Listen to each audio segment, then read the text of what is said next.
Donato Iacovone, amministratore delegato Ernst Young. Le competenze le nuove competenze. Allora, le previsioni sono sulla base di dati osservatori che nei prossimi 5 anni c'è bisogno di 2,5 milioni di nuovi posti di lavoro.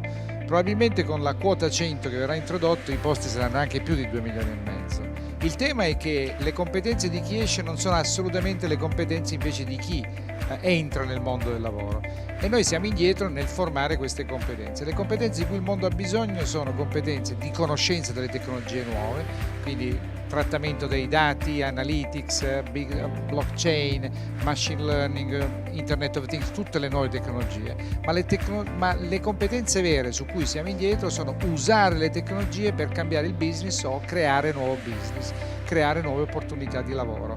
Questo è dove il Paese è indietro e dove il sistema educazionale e formativo del Paese dovrebbe investire, avrebbe già dovuto investire, ma comunque investire nei prossimi non anni ma mesi per cercare di crearle queste competenze e renderle disponibili al mondo delle aziende, delle imprese, ma anche della pubblica amministrazione, quindi al mondo che impiega occupazione, che impiega lavoro. Direi noi dovremmo vedere nell'insieme il mondo classico, fisico, in cui le persone lavorano e esistono, e il mondo cosiddetto quello dell'oltremondo, quello che passa la barriera del web.